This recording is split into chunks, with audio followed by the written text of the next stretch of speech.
혼인신고만 안 했지 우린 부부야. 과부가 뭔지 난 잘 몰라요.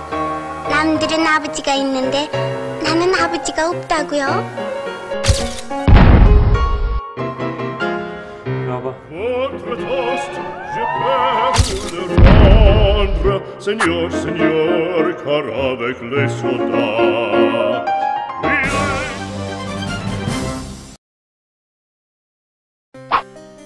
은영은 아이들 눈치를 피해 짐을 싸고 있습니다. 첫째 아들은 미리 친구 집에 맡겼고 아직 어린 둘째는 옆에 잠들어 있습니다.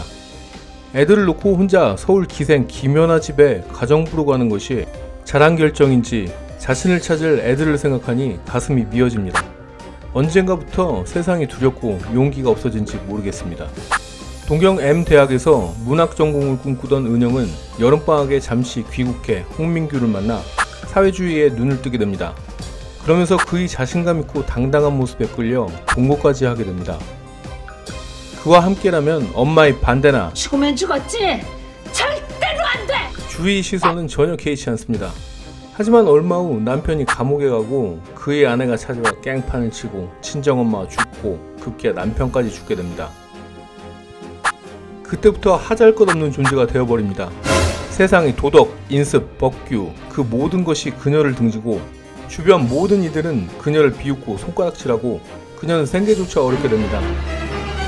어느 곳에서도 미망인, 즉 관청의 공증 없는 은영을 고용하려는 직장은 없었고 하는 수 없이 서울 기생집 가정부라도 들어간다고 한 것입니다.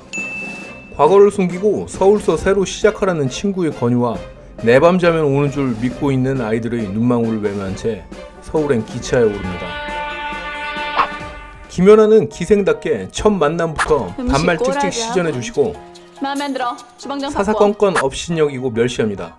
위태위태 하던 차에 그 집 행랑어머니 소개로 부용이란 여자 집으로 옮기게 됩니다. 그녀는 지금의 남편인 꼰대 영건과 애정없는 생활을 하고 있습니다. 전 남편에게 자식을 맡겨두고 재혼한 것인데 썰에 의하면 전 남편이 뒷돈을 받았다고 합니다. 놓고 온 자식 걱정하는 비슷한 처지라 서로를 의지하며 은영을 언니처럼 따르게 됩니다. 은영은 아이들 입적과 생활 문제로 어쩔 수 없이 옛날 썸 타던 이상훈을 찾아갑니다. 도움을 넘어 아직 그녀를 잊지 못하고 기다리겠다며 훅 들어오는 그의 말에 일단 거절하고 돌아옵니다. 그 즈음 동생네 사정이 좋지 않아 애들을 맡기 힘드니 하순이를 찾아가 보라는 편지를 받게 됩니다. 하순이는 엄마가 재혼하고 미국 간 바람에 은영씨네 친정에서 맡아 키운 여자아이입니다. 다행히 미국에서 생활비는 계속 들어오기 때문에 혼자 기숙사 생활하며 다리 좀 떠는 문제아가 되어 있습니다. 기숙사를 떠날 수 있다는 말에 흔쾌히 은영을 따라 살림을 합치게 됩니다. 은영은 상훈의 대시 편지를 또 받지만 다시 거절하게 됩니다. 하순이 부용씨네 애들을 보면 재혼 후 아이들이 어떤 대접을 받고 살게 되는지 너무나 잘 알기에 내린 결정입니다. 그리고 아이들 학교 입학을 위해 이리저리 뛰어다니지만 입적되지 않은 사생활을 받아주는 곳은 없습니다.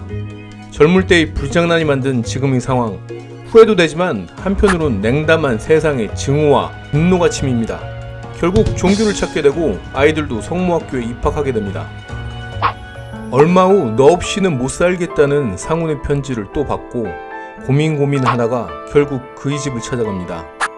그의 눈을 보자 흔들리는 마음을 간신히 다잡으며 혼자 아이를 키울 수밖에 없는 자신의 운명을 얘기하고 도망쳐 나옵니다. 집에 돌아와 보니 하순이는 쪽지 한 장 남기고 좋아하는 남자를 따라 집을 떠나버립니다. 8년 전 남편을 따라 무작정 집을 떠났던 자신이 오버랩되며 만감이 교차합니다. 복잡한 심정, 특히 상훈에게로 끌리는 마음을 막기 위해 해주로 이사가게 됩니다. 가기 전날 상훈은 아이들을 자신에게 입적시키겠노라고 하지만 거절하고 떠나는 당일 기차역에서 상훈이 혹시 나오진 않나 기대하는 자신을 발견합니다. 달리는 기차 안에서 아이들을 보며 이들이 내게 던져진 운명임을 다시 한번 다짐합니다. 1900년대 초반 대두된 신여성 이야기를 다룬 소설입니다. 여자 개인의 삶에 초점을 맞춰 여자로서의 삶과 어머니로서의 삶, 그 사이에서 고민하고 번뇌하는 여자의 모습을 보여줍니다. 영은은 젊은 시절의 선택으로 남의 가정을 파괴하지만 남편의 죽음 이후 혼자 아이들을 키우며 소실이라고 손가락질 받고 냉담한 현실에 좌절하게 됩니다. 소실의 아이들은 입적도 내지 않고 학교에서마저 내쳐지는 사회 제도적 모순에 분노합니다. 살기 위해 옛날 남자를 찾아가지만 그렇다고 여자로서의 행복을 위해 소위 팔자를 고칠 수도 없습니다. 사회의 재혼에 대한 곱지 않은 시선과 아이들의 행복을 고려하여 여자로서의 행복을 포기합니다. 마지막에 자신의 선택을 밤하늘 별에 비유하며 어머니로서의 삶을 다짐합니다.